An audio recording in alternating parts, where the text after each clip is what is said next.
tejido y plasmado con gran esfuerzo y dedicación para poder analizar y reconocer mejor la realidad española de esa población migrante que son los nuevos españoles, y dando pie a la búsqueda de la implementación de acciones que favorezcan la integración y eviten los sufrimientos innecesarios, respetando los derechos y las obligaciones de todos. Bueno, sin más, le paso la palabra a Pilar. Gracias. Quería excusar y darnos el saludo también en nombre de Andrea Petro, porque sé que muchas personas querían verla y saludarla. Tampoco le es posible comunicarse por internet, entonces nos manda un saludo y un abrazo, y esto también para los colombianos. Que bueno, que parece que en abril la volvamos a ver. Entonces, bueno. La humanidad se ha movilizado durante toda su historia. Eso es lo que nos permite evolucionar y vivir. Pero para muchos, después de haber vivido guerras, persecuciones, tsunamis, trampas, naufragios, luchas, vicisitudes o malos tratos, iguales a los que vivió Odiseo en la Odisea, aterrizan en Europa y se encuentran con que los descendientes de quienes colonizaron y colonizan sus tierras aún, les tratan como personas de segunda o tercera categoría. Es lo que se deduce de los miles de testimonios de los que hablaba mi compañero durante estos 14 años. Como son muchos, hemos seleccionado un grupo de personas de diferentes procedencias migratorias, de nivel de estudios, sociales, intelectuales, urbanos o del campo, cualificadas o sin oficio, para mostrarles sus testimonios vivos y actuales, tan actuales que muchas personas estamos aquí de las que nos han ofrecido estos testimonios. La herramienta que se ha diseñado es una plataforma web que tiene 16 capítulos. No los vamos a mostrar hoy porque son todos, porque es tremendamente largos. Nos vamos a dedicar exclusivamente al de la mujer, que es el que está publicado. Es una herramienta que va a servir también para registro, documentación, análisis y divulgación de todos los casos que muestran algún tipo de violencia sobre las personas por su condición de origen migrante. Por supuesto que también están todas las historias de éxito que han logrado superar todo tipo de barreras para su plena integración y éxito sociolaboral en España. Entonces voy a ir pasando por capítulos. Voy a hacer una pequeña introducción aquí. Esta es la página web. Decidimos, en lugar de pasar un solo vídeo genérico, plasmarlo aquí en una web, porque nos permite hacer por cajones, pero sobre todo para ir actualizando, y también porque los testimonios pueden ir cambiando, o las personas incluso pueden arrepentirse en su derecho de protección de datos, pues nos pueden pedir que lo quitemos de allí, y por eso pensamos, para no dañar y destruir todo el trabajo que se ha hecho durante tantos años, y sobre todo que son 80 personas que nos han ofrecido sus testimonios para diferentes áreas, es decir, que una sola persona nos puede ofrecer argumentos o testimonios para el tema sanitario, salud, universitario o mujer, como lo que vamos a mostrar hoy. Esta sería la plataforma. Voy a ser un poquito pesada porque voy a aparecer mucho yo, sobre todo para las introducciones de cada capítulo. Y esta es la primera pantallazo, que lo vemos. Odiseo, un semidios que participó en la guerra de Troya durante 8 años, alejado de su tierra, de su amada esposa Penélope y de su hijo Telémaco, tuvo que esperar 10 años más para llegar a Ítaca, su tierra natal. Nos preguntamos, ¿por qué 29 siglos después siguen llegando más héroes a las costas y aeropuertos de Europa?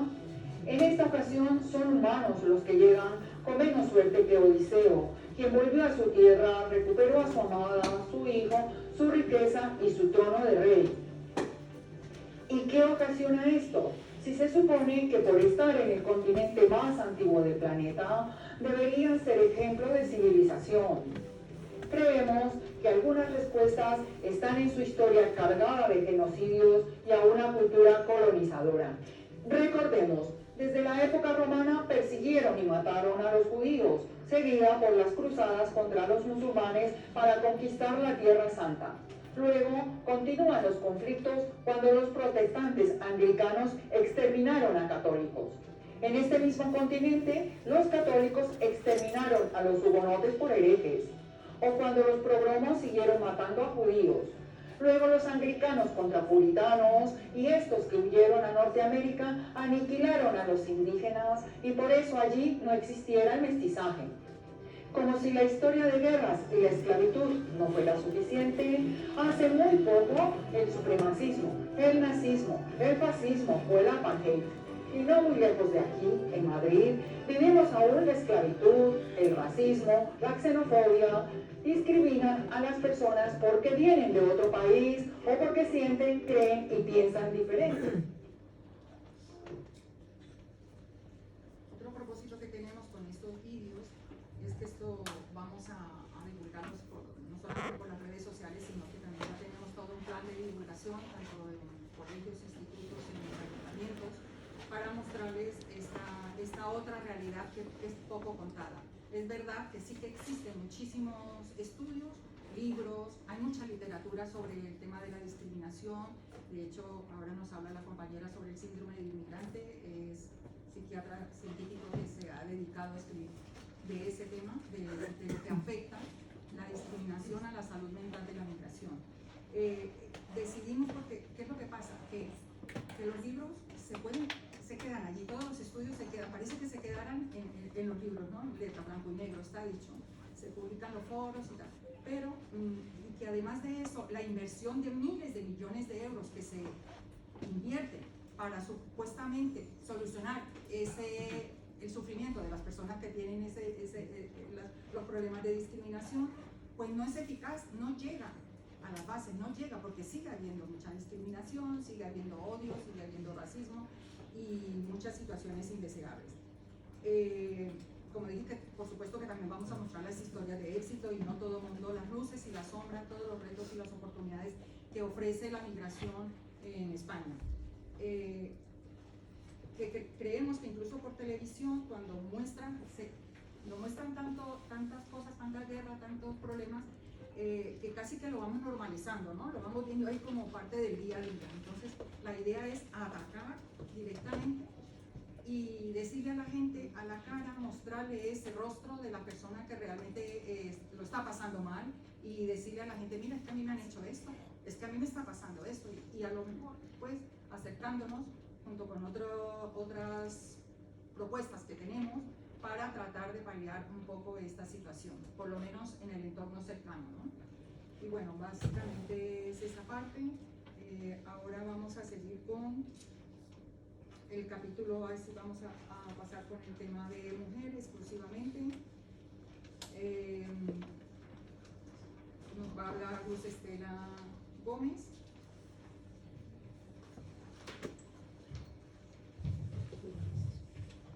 Va a abordar algunos de los mayores retos de la Agenda para el Desarrollo Sostenible, desde la mejora de la salud hasta la lucha contra el cambio climático, así, para poder sacar partido de todos los talentos disponibles. Esto significa que necesitamos que más mujeres estudien y trabajen en estos ámbitos.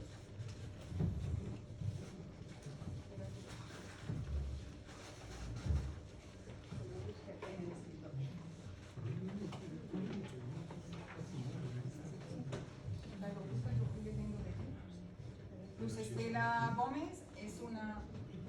Ahí está, en el escritorio. ¿Cómo se llama? En su trayectoria científica recorre minuciosamente numerosos ámbitos de la geología, pasando por la petrología, mineralogía y divulgación de los últimos avances en aplicaciones de la nanotecnología, de los cuales ha obtenido, y sin duda seguirá obteniendo, ¿qué le falta?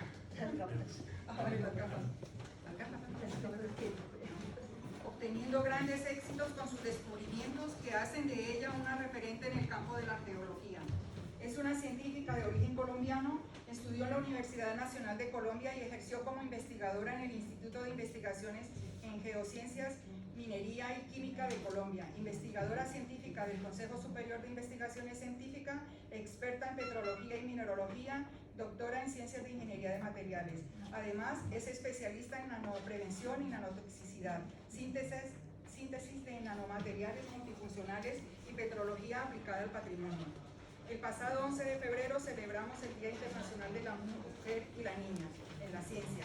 La igualdad entre los géneros y el empoderamiento de las mujeres y las niñas contribuirán decisivamente no solo al desarrollo económico del mundo, sino que también al progreso respecto a todos los objetivos y metas de la Agenda 2030.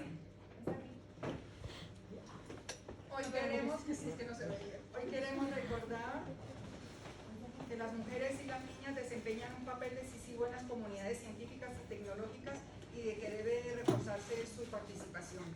Ella ha hecho unas investigaciones, bueno, hoy nos va a hablar también un poco de su experiencia como científica y como persona migrante.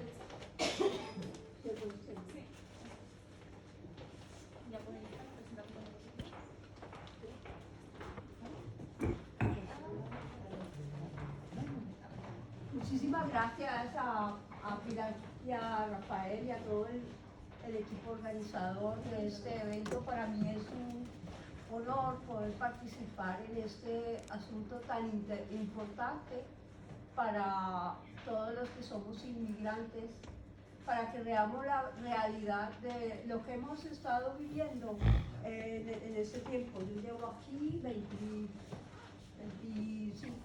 voy para 25 años y quiero compartir con ustedes qué ha sido para mí llegar desde donde venía hasta donde he llegado actualmente. Bueno, yo quiero empezar un momento contándoles muy poco, en breves palabras. Quisiera hablar más, pero es imposible. Yo nací en Bogotá y me crié en una familia de intelectuales. Mi padre fue un químico muy inquieto en la investigación en las ciencias químicas. Mi madre es una investigadora innata que se dedicó más a la parte administrativa, pero tiene un perfil muy investigador. Y mi abuela fue una persona con una cultura y fue pedagoga, y eso nos lo transmitió a nosotros como hijos desde pequeños. Yo estudié la carrera de Geología en la Universidad Nacional de Colombia, y los primeros años me dediqué pues como nos enseñaron, a la geología de campo, que era salir al campo. En este caso éramos 3 mujeres dentro de 49 estudiantes. Ellos nos trataban bien, los compañeros, pero éramos solo 3, entonces la carga fue dura para nosotras adaptarnos un poco al que el profesor aceptara tener una mujer geóloga. Entonces, bueno, eso se supera. Y bueno, mi pasión a través de los años siempre ha sido la microscopía, es ver todo al microscopio. Desde mis inicios como becaria en la Universidad Nacional de Colombia, a través de los años, tanto en el Ingeominas, que en Bogotá, hasta mi llegada a España en el 2001, hasta ese mismo año, todo el tiempo me la he pasado dedicada al microscopio, tanto a nivel óptico como electrónico. La diferencia que en el electrónico, de alto poder, podemos llegar a ver los átomos, que es a lo que yo me dedico. A ver todo a través de la nanotecnología, pero partiendo de la geología. Bueno, voy a comentar un poco por qué, cómo empezó mi vida como investigadora. Cuando yo estaba en Colombia, yo trabajaba en petrología y mineralogía, que son 2 ramas de la geología muy importantes, y mi interés era el incentivar la microscopía en Colombia, la microscopía electrónica, razón por la cual hice varias jornadas, varios eventos, hasta constituir la Sociedad Colombiana de Microscopía Electrónica, donde yo fui su fundadora, y me proyecté internacionalmente para divulgar que nosotros en Colombia también no sabíamos hacer cosas. Entonces, eso estaba muy bien porque iba creciendo, iba ascendiendo a nivel profesional, pero también había pegas porque no todo el mundo quería que yo surgiera y que el microscopio fuera compartido y que todo el mundo pudiera aprovechar para hacer sus cosas, ¿no? Eso, ya no tenía dueño, todos somos dueños de la investigación. Bueno, y de la empresa, esto no es solo investigación, sino empresa. Entonces, ¿qué pasó? Yo iba muy bien, yo llevaba casi 12 años liderando eso.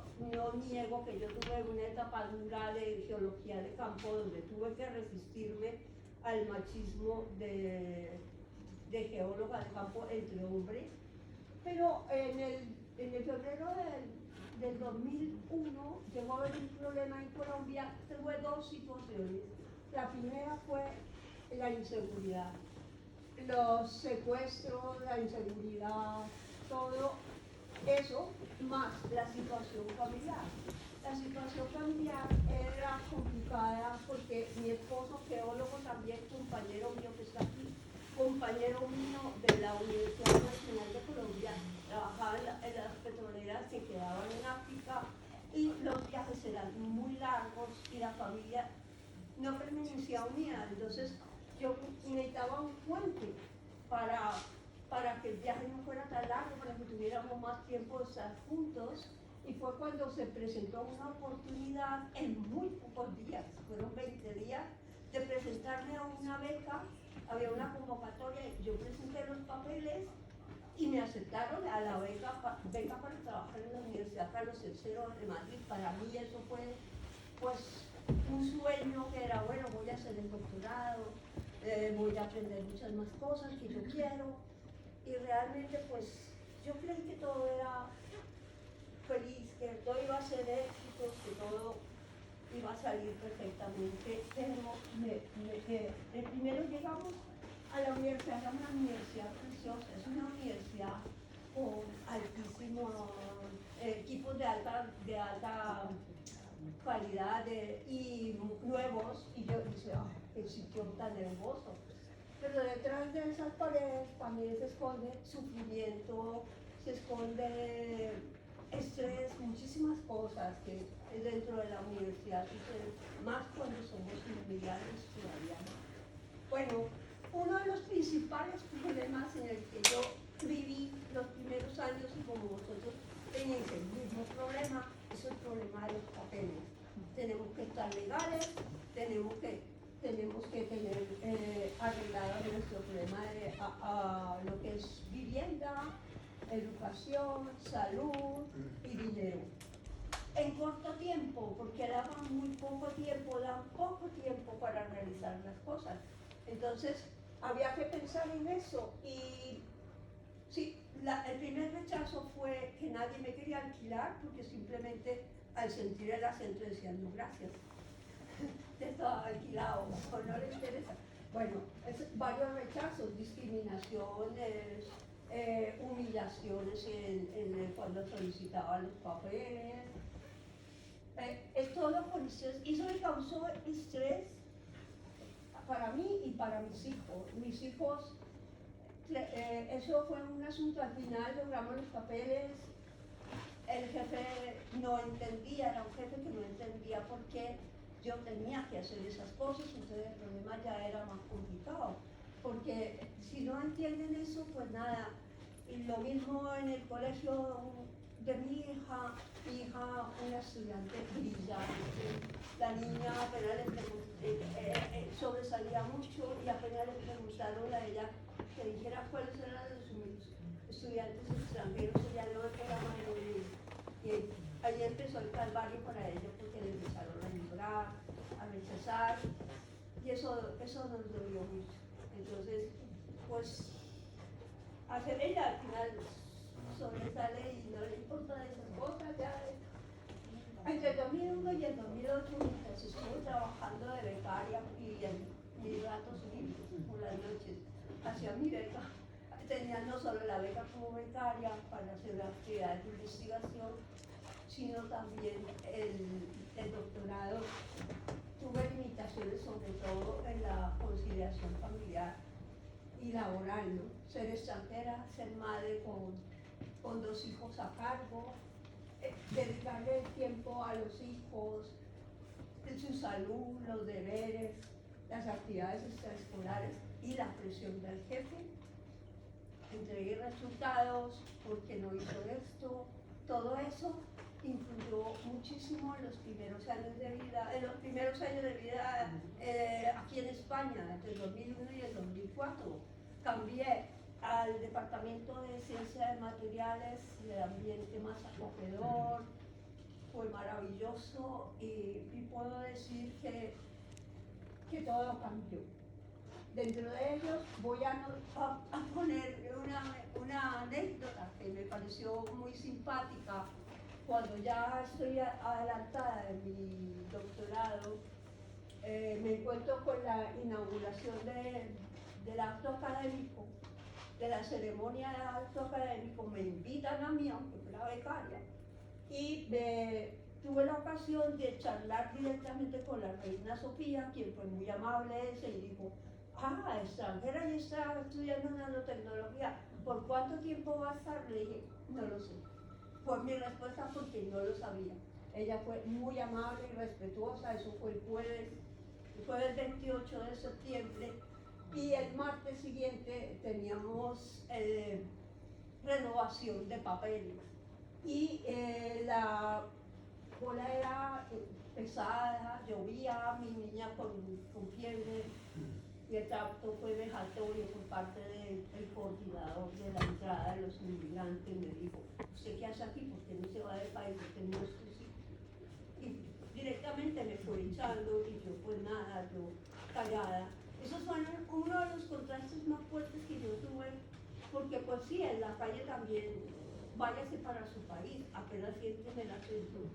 Y así cualquier cosa, o en el barrio me golpearon el coche, bueno, etcétera. Bueno, pero digamos que esos son algunos detalles que deben olvidarse. Finalmente, y después de conseguir un montón de formas de mantenerme económicamente para poder demostrar que podía permanecer y que podía tener papeles, logré defender mi tesis doctoral en el 2008. Fue para mí el fin de una etapa muy, muy pesada, pero una etapa muy pesada, y agradezco que pues estuve en contacto con gente que me apoyó, las directivas del departamento, de la universidad, creyeron en mí, estaban mis amigas, mis amigos, mis colegas, mis hijos, mi esposo, todos apoyándome, y fue el final de una etapa estresante, porque es estresante poder demostrar que podemos hacer las cosas, así seamos extranjeros, que nos crean, porque me dijeron: podrás saber mucho, pero yo prefiero contratar un español que a usted de inmigrante, así usted sepa mucho. Y eso fue lo que me dijeron a mí. Para mí eso fue horrible, no fue agradable. Sí, bueno, y ya pues como que casi automáticamente pasé a una oferta que una convocatoria que me presenté en el CSIC. Era duro competir, pero lo logré, y era entrar al Instituto de Geociencias. Yo soy geóloga y dije: pues voy a aprovechar la nanotecnología, y se la aplicó a la geología, y eso les gustó a ellos. Dijeron: no hay geólogos que hagan nanotecnología, es la primera, venga para acá.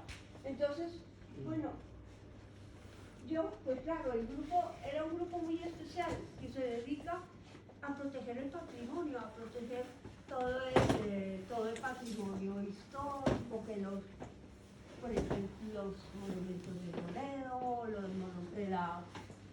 la Puerta de Alcalá, todo esto, esa restauración, mantenerla. Y me dijeron: aplica la nanotecnología. Y yo dije: listo, no lo ha hecho nadie, vamos a empezar. Y nos volvimos un referente en el mundo en ese tema, porque los demás hacían pinturas y otras cosas, pero en el caso nuestro no. Entonces, un problema, y es que yo, los primeros años, desde el 2009 que empecé allí, empecé a subir y podía publicar y podía ir a congresos y podía enseñar. Y luego tuve una baja médica de casi 5 años. Tuve un cáncer, un linfoma, que estuve muy grave. Y bueno, pasados los 5 años yo dije, bueno, ayudé a dirigir, pues dirigí una tesis doctoral, ahí hay una foto mía que pero muy mal.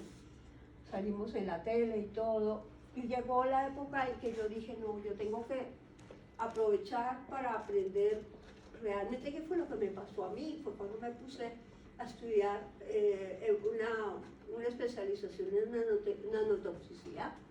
Y bueno, subiendo los años y fueron pasando los años, han seguido saliendo cosas y pues nada, sigo aquí, por ejemplo, en el microscopio óptico de toda mi vida, trabajando cómo se ve en el microscopio lo que vemos en muestra de con lo que construimos los edificios a través de la historia. Pongo aquí ejemplos en Portugal, en Bogotá pues, y en Madrid, cómo es de diferente, y eso lo miro a través de los microscopios ópticos, que no es lo mismo el electrónico.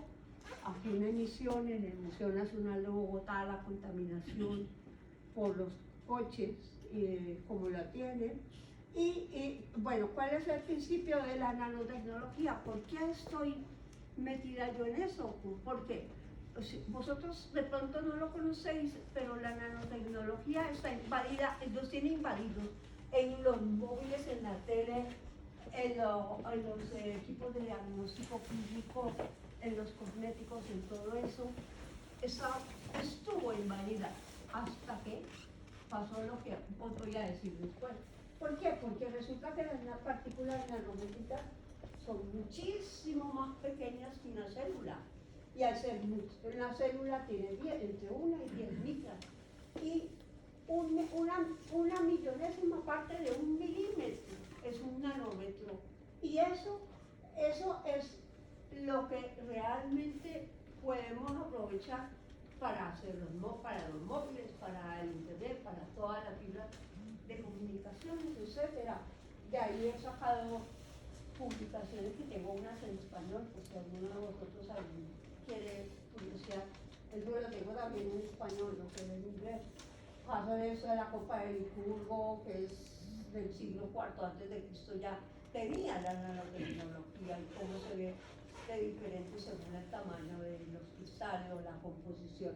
Entonces, bueno, o que se está utilizando en pesticidas, herbicidas, todo eso para la agricultura.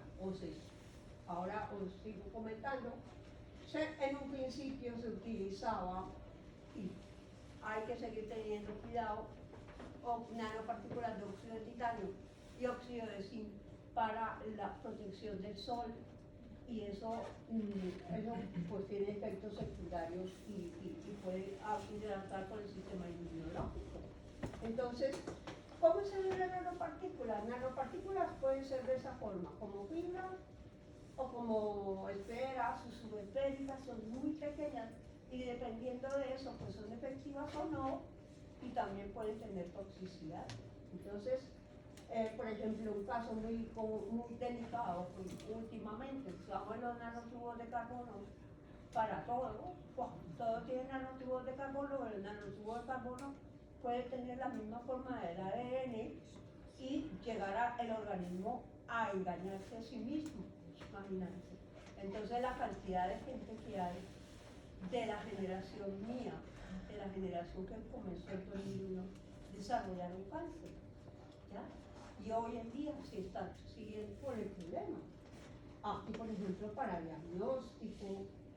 Y bueno, ¿qué pasa? Que eso fue la nanotoxicidad, las aplicaciones. Como sigo en mi historia, todo ese tiempo, ya el año pasado ya me extendí, ya no era solamente el instituto, ya cursos más largos, no solamente cursos de una semana, sino más, de la nanotecnología aplicada, en este caso a patrimonio. Entonces ya investigamos hartos aspectos, que eso es muy interesante, muy útil aquí en España, en Albarracín. Y vamos a hablar de lo que ha pasado conmigo en estos últimos años, desde que en el 19 me dio por estudiar la especialización. Entonces ya empecé yo a hablar y darme cuenta que esto había que ponerle cuidado. Entonces empecé a hablar de charlas a mis alumnas que tengo, diciendo cuidado, hay que protegerse. Entonces en la Universidad Meléndez Pelayo, esto es en la Cumbre Global de Nanotecnología, dos que iba a 2 cumbres globales, y una de ellas me dieron un reconocimiento como invitada honorífica, de honor. Y eso para mí pues me llena de satisfacción en el sentido que puedo hablar de la gente. Tengan cuidado, que dejarse. Yo en ese momento pues eso de lo descuida, pero yo no. Bueno, entonces fui ya para terminar, no se nos alargue. Dice la toxicidad de los nanomateriales. Ese es un articulito que saqué el año pasado en una revista donde enseño por dónde entra, según por donde respiremos, por el oído, por la piel, y cómo llega a los riñones, al cerebro, puede llegar a causar el Alzheimer. Muchísimos decesos, como el óxido de titanio, que tanto tenemos en cremas dentales, en cremas de dientes, en pastas dentales y cremas para protección solar, que ya están tratando de quitarse. Y ya finalizando este año, hace una semana, tal vez, me dieron un reconocimiento en la Universidad Autónoma de Madrid, en el Departamento de Ciencias Ambientales, donde decía que yo era parte de los geólogos del siglo XXI, y ya quedará en el documento donde destaca mi labor como ejemplo a seguir. Pero aparentemente todos son gloria, éxito, pero las cosas no son así. ¿Cuál es la problemática actual y la problemática que he tenido durante estos años? Estuve 5 años de baja, tengo más años de los que debería tener para optar a convocatoria. O sea, me han cerrado las puertas de convocatorias por la edad, en muchas, bueno, son muchas limitaciones, y así seguimos, ¿ya?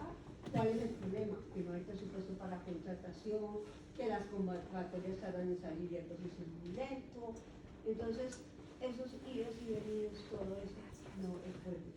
Por lo tanto, hoy yo quiero invitar, en este caso, a las nuevas generaciones, aquí por intermedio de Sofía, que las representa, para que no interrumpan, no se dejen abatir por las adversidades como inmigrantes. Van a haber muchas adversidades, seguir con la tenacidad, la constancia, que son nuestra clave para cumplir nuestras metas. Es diferente mi situación a la de muchos, pero yo también la sufro. Yo vivo en un barrio de clase obrera y yo veo a mis vecinos, los que son inmigrantes también, como les toca. Bueno, pues muchísimas gracias a todos por escucharme, a Pilar, a Rafael, por la invitación, y continuemos con esto, con todo lo que nos viene a raíz de esto. Venga,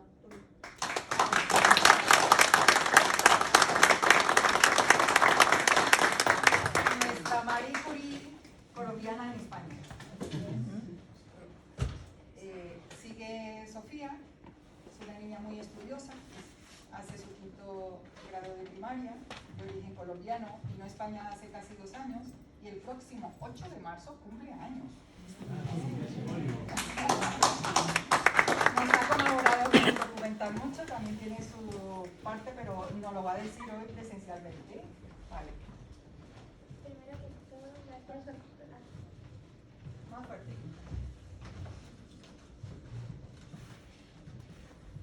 Primero que todo, gracias a Luz Estela por tu aporte a la ciencia de la mujer. Quiero decirle a todos los niños que tenemos que vivir como lo que somos, niños y niñas, y tratar de disfrutar la vida al máximo. Y en la medida de lo posible, seguir el buen ejemplo de en un país extranjero. Soy consciente que no a todos los niños les va como nosotros, porque conozco casos en los que los niños que han tenido problemas con la comunidad. Genera mucho estrés alejarse de la abuela, de los tíos que te miman, de los primos y de tus amigos.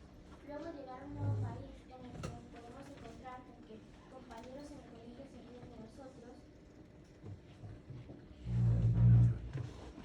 se ríen de nosotros, o profesores que piensan que la niñez de origen migrante no tiene las mismas capacidades que los españoles. Aunque somos pequeños, nos damos cuenta de todo. Los pequeños también nos damos cuenta de la realidad con o sin tecnología.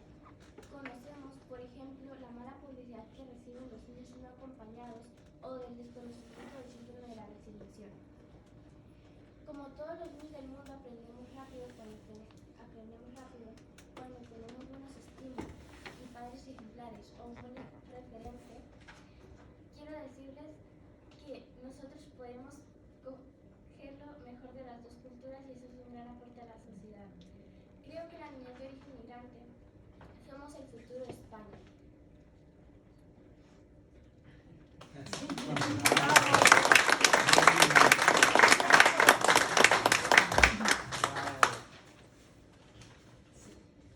Tenemos las mismas oportunidades. Vale. Sí, perfecto. Muchísimas gracias. Sí. Sofía se ha quedado en un momento en el cual tenía que plantearse que tiene las mismas oportunidades que puede tener cualquier español nacido aquí. Entonces, que no se desanimen. Que no se desanimen y que luchen y que no se consientan que los discriminen en ningún momento. Recuerdo una anécdota de una niña que en los trabajos que hicimos en un colegio, que era hija de una marroquí y de un egipcio que se habían conocido en España, que se habían casado, que habían tenido hijos. Hasta que la niña era delegada de clase, era una líder entre sus compañeros, etcétera, etcétera. De pronto ella decidió ponerse el hijab. Y a partir de ahí, todo eran problemas. Todo eran problemas y todo eran vete a tu país, no sé qué, esto y lo otro y tal. Y claro, yo ya le dije, trabajábamos con los padres, le dije claramente a los padres, le dijeran tranquilamente que su país era este, que su país era que tenía una forma de actuar como cualquier española, y que la dejaran en paz, que a lo mejor el que le estaba diciendo que fuera su país tenía menos de español que ella. En fin, así es que... Pues muchísimas gracias. Les vamos a dar entonces un aplauso a nuestra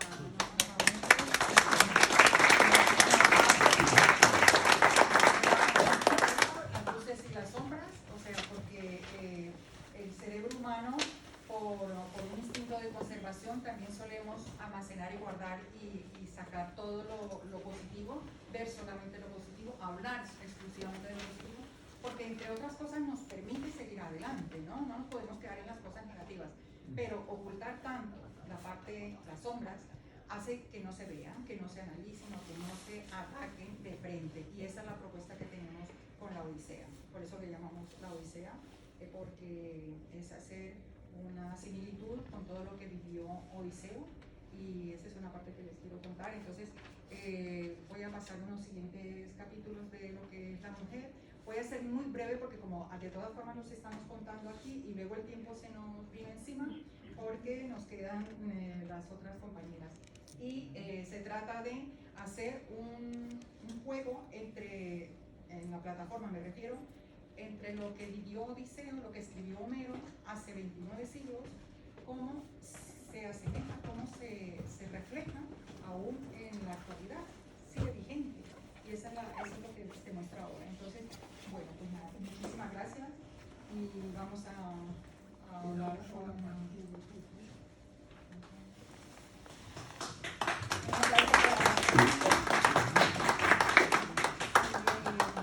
Natalia, voy a...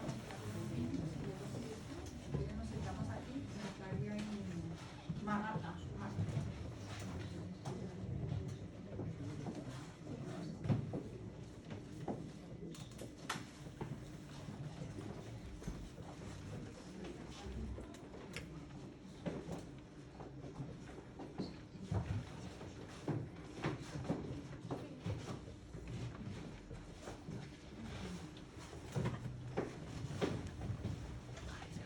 Damos la introducción de la parte.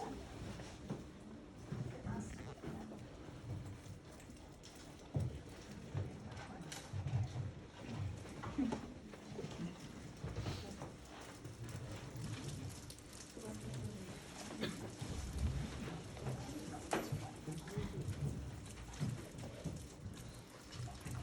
Vamos a hacer la introducción de lo que vamos a ver en la plataforma de esta primera parte.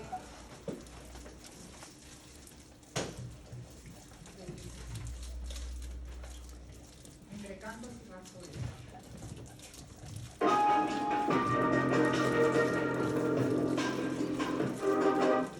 Según Homero, el papel de la mujer en aquella época cubre un abanico amplio de tareas, que van desde Dios hasta las esclavas.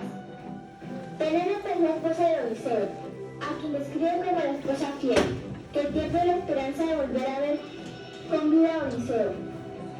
Una historia de amor entre Odiseo y Penélope, separados durante 20 años por las guerras y las desventuras. En esta historia es Penélope quien se queda en su tierra, resguardando la riqueza de su marido, quien resiste al acoso de todos los cortejadores que pretendían sustituirlo. La diosa Atenea es la diosa de la sabiduría y su papel principal es proteger a Odiseo y ayudarle a volver a su patria. Cobra especial importancia cuando controla los movimientos de Odiseo y le alerta los posibles peligros que puede correr durante su viaje. Calipso es una diosa de gran belleza, que hospeda a Odiseo durante un largo tiempo. Le ofrece la inmortalidad a cambio de que se quede con él. Sin embargo, esto extraña a Penélope y decide seguir su camino a Ítaca. Arete descendió de Poseidón y engendró a Nausitoo. Se casó con Alcimón, que era un ave como nadie honrará a mujer nacida para gobernar su casa y estar bajo el dominio del marido. La esclava Euriclea reconoce a Odiseo, es la cría del palacio. Ella promete guardar el secreto a Odiseo, cuando lo descubre tras el camuflaje de mendigo, que lo caracterizaba para que no le reconocieran y produjo un plan de venganza contra todos los pretendientes de su mujer, que también querían quedarse con toda la riqueza. Circe es una mala, hermosa y sabia, ofrece hospedaje a Odiseo y a los hijos, los deleita y agasaja. Aquí está Odiseo y los peligros en su viaje de regreso a Ítaca.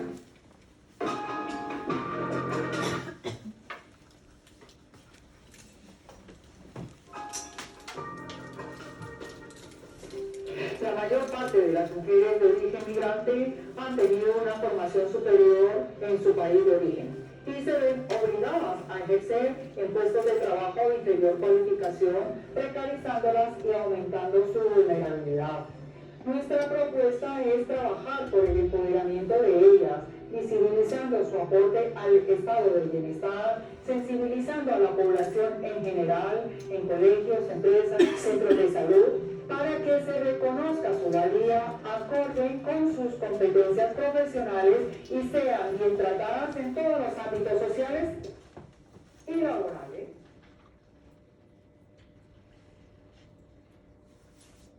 Vamos a mostrar estos dos episodios para...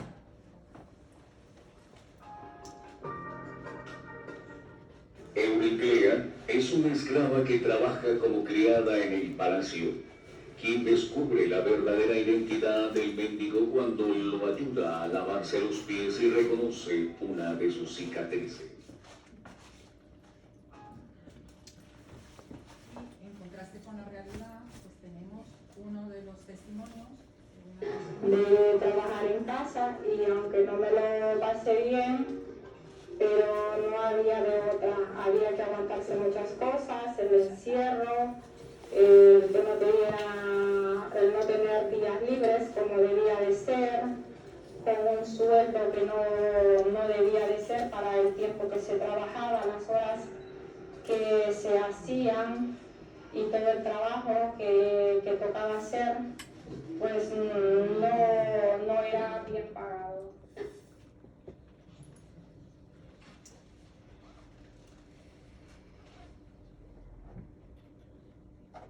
Este es uno de los testimonios. Otro testimonio es una escandalosa desigualdad. Por ejemplo, esta compañera, esta chica ha trabajado siempre en restaurantes y ella cuenta esto. Siendo en una empresa en la que estuve y pues sí que había un poco de diferencia entre los trabajadores europeos y los trabajadores, en este caso los mexicanos, que éramos unos 3 o 4 empleados, y que no puedes llegar a lo mejor a ocupar algún puesto de carga de responsabilidad, o que no piensen que no tienes la capacidad de poder llevarlo a cabo. Pero bueno, ya con el tiempo también, con el trabajo, el esfuerzo, la dedicación y tal, uno va demostrando que uno puede, claro, lograr los objetivos que propone y poder llegar a tomar cargo que sí, porque no. En uno de los que he trabajado, que les comentaba al principio, eran como que, por un ejemplo, ¿vale? Son los mismos, ¿no? Que había un poco trabajo laboral por la noche.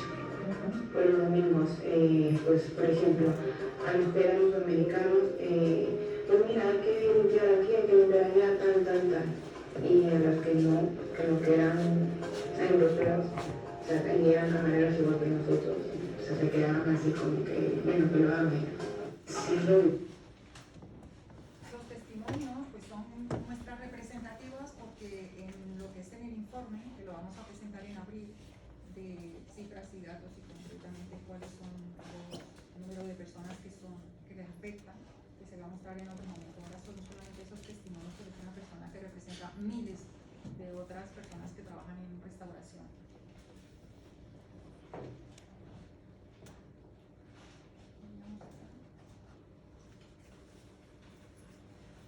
Vamos a seguir. Tengo después de esto. Sí, sigue la salud mental. Vamos a revisar entonces esta parte.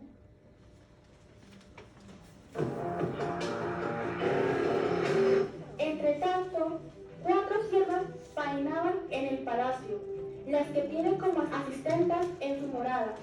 Son de las que han nacido de fuentes, de bosques y de los sagrados ríos que fluyen al mar.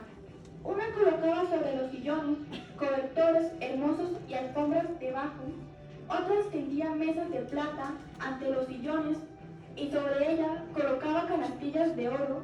La tercera mezclaba delicioso vino en una crátera de plata y distribuía copas de oro. Y la cuarta traía agua y encendía abundante fuego bajo un gran trípode y así calentaba agua.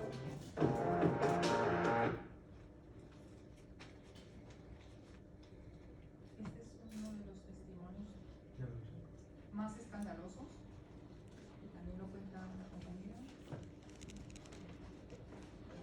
La inanición. Aparte, pues que muchas veces la alimentación era muy mala, me la mezquinaban y bueno, pasa uno por muchas cosas que nunca las había pasado, pero pues por cuestiones de necesidad pues no queda otra que luchar y seguir adelante.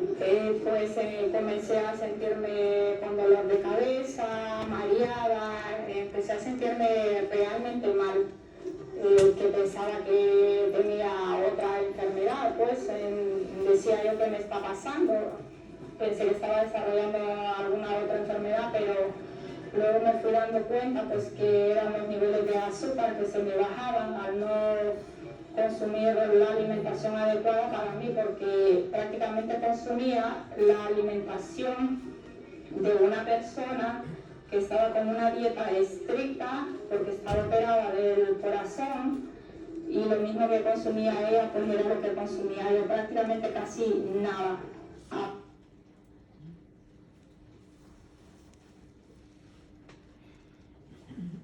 Otra realidad de las cuidadoras.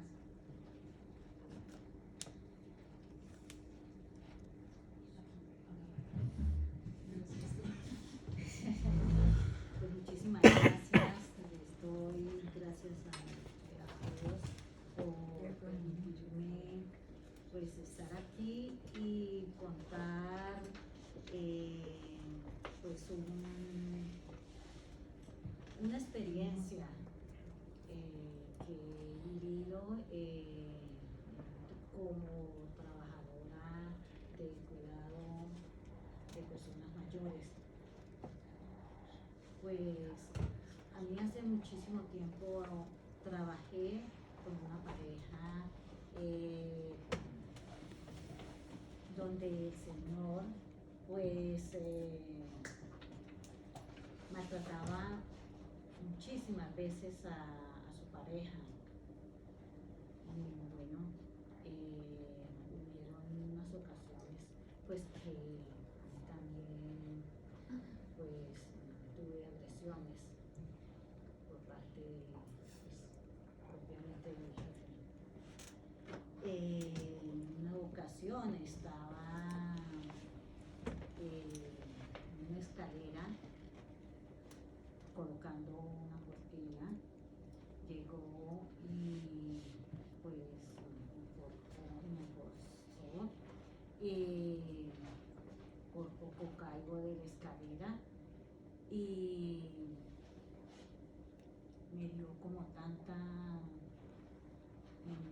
pues me sentí en ese momento que me sucedió eso como tan vulnerable porque sé que era mi jefe lo que estaba haciendo y no poder hacer nada.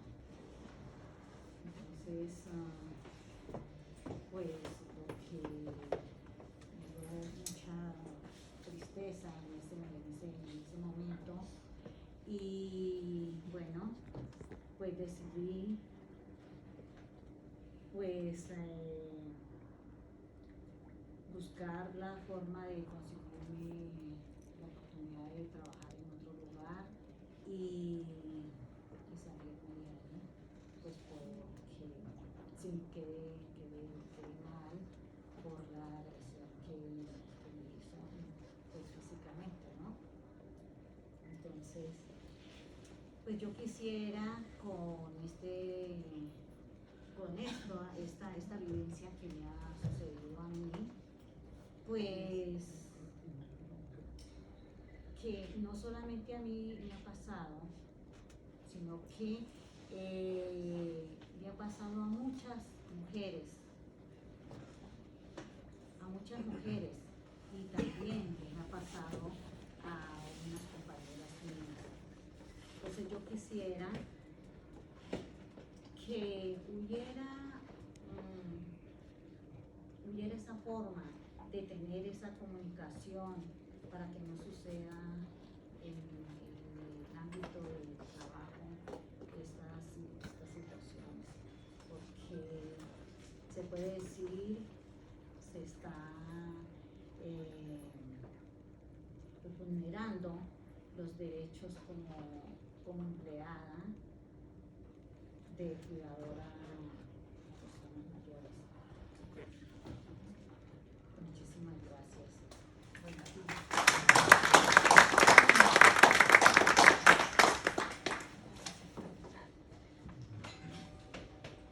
No presenté a Marta.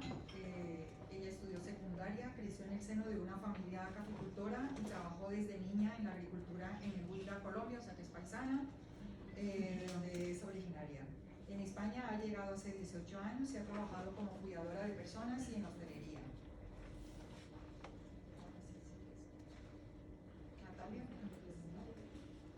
Natalia es psicóloga, consultora de derechos humanos e igualdad, CEO y fundadora de Mujeres Resignificadas. Ha colaborado con Amnistía Internacional España en la organización y actualización de la información legislativa en temas de asilo y refugio. También gestión de redes y comunicación en temas de incidencia política en materia de asilo y refugio. Ella nos quiere hablar sobre el impacto del derecho migratorio en la mujer con perspectiva de los derechos humanos. Muchas gracias por la introducción, muchas gracias a las personas asistentes el día de hoy y a todas las valiosas mujeres. Al que fondo han no se compartido escucha. sus testimonios. No se te oye. ¿No se escucha? Ya, ahora sí. Más alto. No, estoy más cómoda sentada, pero intentaré esforzar lo más que pueda mi voz, ¿vale? Muchísimas gracias a todos por acompañarnos el día de hoy. Yo voy a hacer mi pequeño aporte desde el enfoque psicológico en cuanto a la migración y la perspectiva de mujer.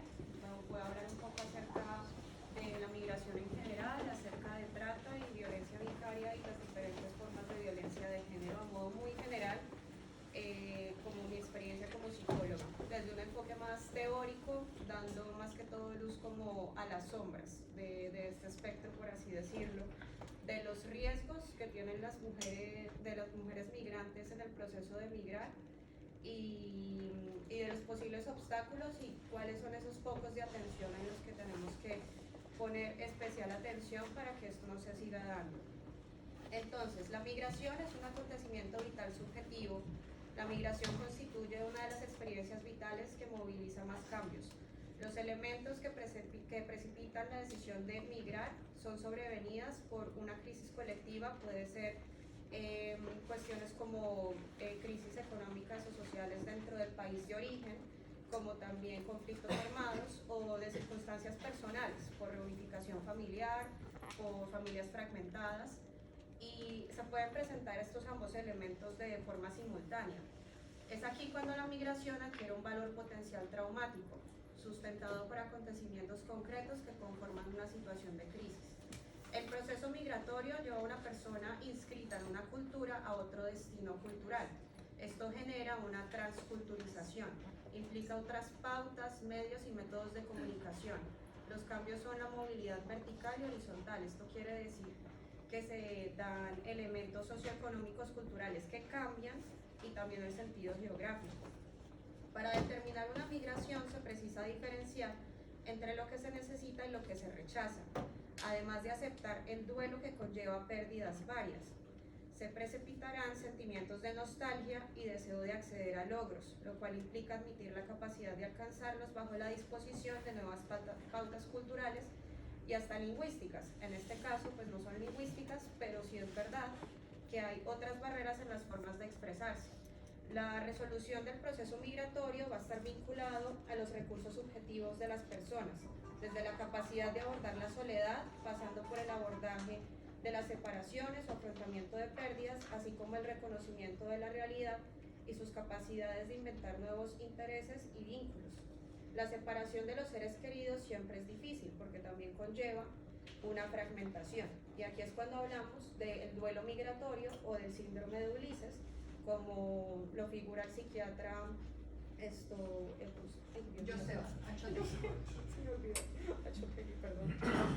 donde el duelo migratorio no es el mismo concepto de duelo que quizás conocemos de pérdida de un ser querido, sino que en este caso se refiere a un proceso de reestructuración de la persona ante la separación o pérdida de algo que es importante para esta persona. Habría dos conceptos influyentes: el tiempo que permanece fuera del país de origen y la distancia. Y dentro de las pérdidas que se encuentran, el lugar que el migrante tenía y que a partir de este momento ya no será el mismo, ya no compartirá las mismas cosas y se ubicará en el lugar de alguien que está lejos, que está fuera de contexto. La necesidad de elaborar el duelo por las pérdidas afecta a todos aquellos que inician un proceso migratorio, no solamente la persona que migra, sino también sus familiares están ligados dentro de ese mismo proceso, también están afectados. Las características de esta elaboración son propias, relacionado con la manera que se expresa el duelo en cada cultura. Las pérdidas relacionadas se sustentan en los objetos que dejó con su partida, de lo que perdió de sí mismo en esa pérdida, de lo que se perdió en lo no vivido que esperaba encontrar y con lo que se había fantaseado, y tal vez con lo que perdió de sí mismo con lo vivido. La existencia del duelo mal elaborado previamente dificulta o impide la elaboración del duelo migratorio. Eso quiere decir que se puede dar simultáneamente diferentes tipos de duelo. La otra parte de la migración corresponde al país de acogida. Más allá de los beneficios de la migración, también tendrá que afrontar pérdidas por los cambios que conlleva. El migrante, por su parte, elaborará de cómo hacer para inscribirse o insertarse en un nuevo medio. El migrante afronta nuevas realidades, donde evalúa claramente un nuevo contexto a donde llega y también las expectativas de ese entorno frente a esa persona. Esta inscripción en la sociedad de acogida es fundamental que se creen redes sociales, instituciones de sostén, redes de apoyo, acompañamiento al migrante en el nuevo destino, donde emerge una potente soledad que precipitará la vivencia de desamparo. El migrante puede encontrar algunas vías de salida, como ofrecerse a otros sin restricciones, ofreciéndose como objeto deseable o como medio para encontrar él mismo hospitalidad. Otras vías posibles, cuando esto no es posible, pues simplemente es el retorno. Y aquí vienen entonces las afecciones directamente psicológicas a las personas migrantes, donde pueden llegar a experimentar depresión, fenómenos psicosomáticos y paranoia. Según Tison y Greenberg, abordan como 3 fases del proceso migratorio donde las personas llegan a experimentar desde el momento que deciden migrar desde el país de origen, ansiedad, depresión, culpa porque se ha decidido abandonar el lugar de origen, y ciertos mecanismos de defensa frente a esto es manifestaciones de desprecio al país de origen. En una segunda fase, cuando se da la llegada al país de acogida, se presenta también como sensación de ansiedad, persecución, depresión, y aquí las primeras de estas surgen por la dificultad de diferenciar los sentimientos en lo que se ha dejado y lo nuevo. Y también se da sentimientos de persecución por el hecho de las exigencias en un nuevo entorno. Y por último, cuando se produce la integración a esta nueva cultura, pues es esa elaboración del duelo, donde finalmente se renuncia a unas pautas culturales preexistentes para incorporar en sí una nueva cultura. Entonces, dentro de las características del duelo migratorio, que es totalmente complejo y muy amplio, voy a intentar ser muy sintética aquí. Existe el duelo parcial, que es un duelo que se produce por la separación. En este caso, pues claramente no es un ser querido que muere, sino que es el duelo a un país de origen que sigue ahí y un ente que no desaparece, sino que sigue vivo. Y se da el hecho de poder regresar al país de origen, claramente.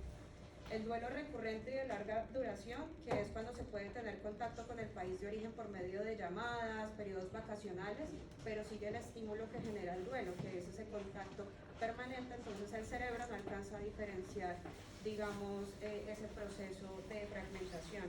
El duelo vinculado a aspectos de la infancia muy arraigados. Si esta separación se lleva en el periodo infantil, pues se dará una serie de etapas vinculadas a sí mismo y conformará la personalidad del niño de cara a la adultez, donde tiene pues diferentes elementos de donde estuvo en país de origen y al país de llegada y hasta una tercera migración o cuartas migraciones, como hemos visto en diferentes casos. Duelo por la familia y seres queridos, duelo múltiple, que conllevaría la existencia de diferentes duelos simultáneamente, duelo por la lengua, por la cultura, por la tierra, por el estatus social, por el contacto con el grupo de pertenencia y por los riesgos a la integridad de la persona. Todo esto es supremamente complejo, pero es importante visibilizarlo para generar más conciencia y saber que todos nosotros como migrantes atravesamos por todas estas fases y no las hacemos conscientes, y que realmente es muy importante nuestra salud mental para poder generar una integración social que sea realmente efectiva, no solamente desde nuestra parte, sino también desde el país de acogida. Entonces, ¿cómo se exacerba esto más en mujeres? Pues son más propensas a la violencia de género. ¿Bajo qué forma? Por la falta de un sostén de una red de apoyo, de recursos psicológicos, económicos, sociales, que hace que estén desprotegidas o en una condición de vulnerabilidad al desconocer los recursos del país de acogida. ¿Cuáles vendrían a ser esos riesgos? Pues algunos de los riesgos que destaqué aquí fue la exclusión social, situación de desprotección económica y social que conlleve a situaciones de más pobreza, que se generen relaciones tóxicas, el ceder la identidad propia y sostén económico y jurídico a otro para depender de otro, que esa persona llegue a volverse un agresor y justificar en sí un ciclo de violencia a partir de eso. Y por último, nuevas esclavitudes a través del trabajo no reconocido, no bien remunerado, cuidadoras de hogar donde no se les reconocen sus derechos. Y por último, que aquí voy a dejar un espacio porque creo que tenemos que mostrar un video, el gran riesgo de la trata de seres humanos. Entonces, en un segundo momento continuaré con trata y violencia Vamos vicaria. a ver, siguiendo la línea de mostrar la parte mitológica, una pequeña introducción que hago yo.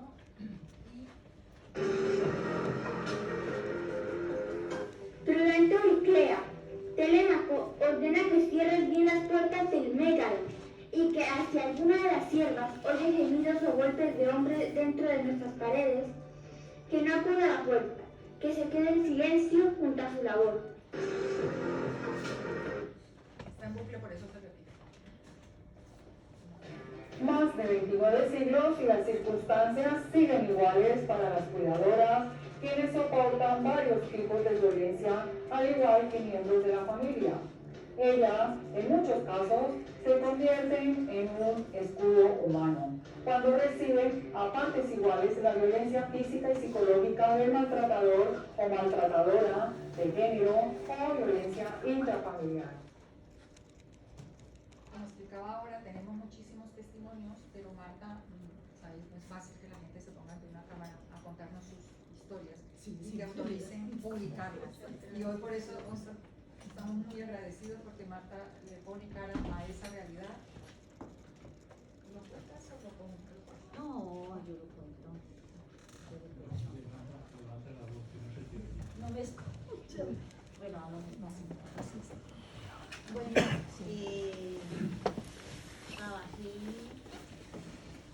trabajé con una pareja que su mujer tenía discapacidad de movilidad y su esposo tenía problemas de alcoholismo, y cuando llegaba a casa pues la maltrataba a ella, y la maltrataba físicamente y psicológicamente. Era agresiones muy fuertes que muchas veces me tocó pues tener como esa visión de ayudar a remediar esta situación, poniéndome en medio de los dos para que no la agredieran o no saliera más agredida ella de lo que estaba. Esto pasó muchísimas veces. En unas ocasiones ella fue agredida, y yo estando ya en mis horas de descanso, ya en mi casa, me llamaba tarde en la noche para que fuera y le prestara ese auxilio para que no la maltratara. Muchas veces ella buscaba un sitio, puede ser debajo de la cama o donde refugiarse para que no la agredieran tanto. Muchas veces me tocó que ayudarla a ella, y pues como no podía yo sola, porque pues, poderla socorrer a ella, y a mí muchas veces pues algo, la doctora, para que ella fuera y me ayudara, me diera el apoyo también para poderla ayudar, para que ellos le prestaran sus primeros auxilios. Y muchas veces recurrió al puesto de salud y amenazó o amenazaba pues al personal médico, pues que si no iban, que podía ser posible que la mataran. Entonces pues que quisiera que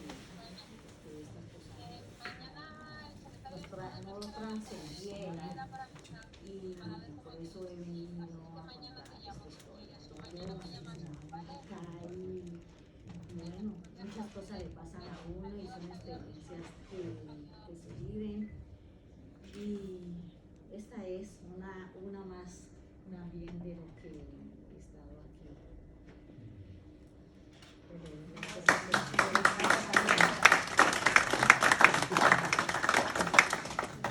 ¿Hay otras experiencias?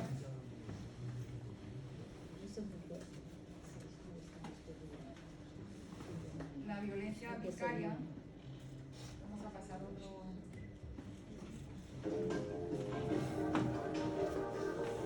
Solo afinó le dijo en contestación: Telémaco, fanfarrón, incapaz de reprimir tu cólera, ¿qué cosa has dicho cubriéndonos de vergüenza?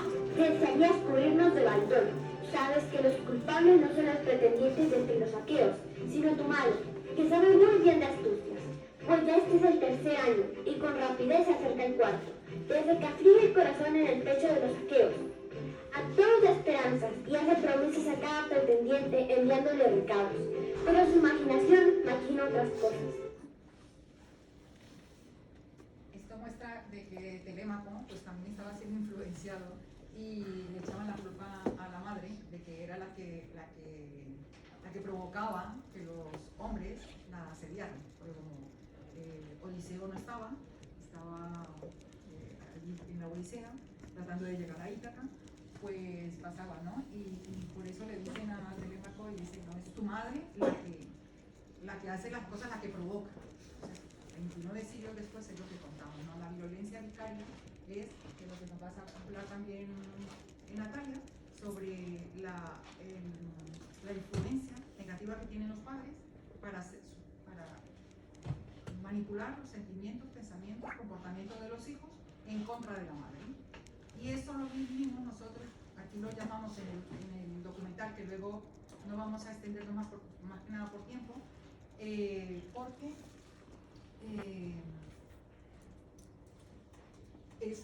si ya en sí mismo el problema es gordísimo, grave, doloroso, que una mujer, incluso que lleguen a matar a sus hijos por provocar el sufrimiento a la madre, imagínense tras el Atlántico, que aquí le llamamos nosotros así, tortura transnacional.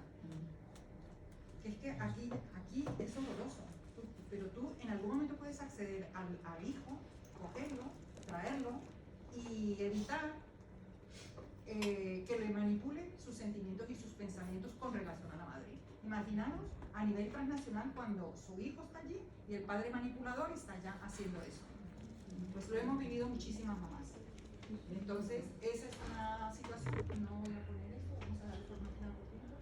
Dices breve porque va a pasar vamos a saltar ahora vamos a mostrar una cosa breve de China y cerramos. ¿Vale?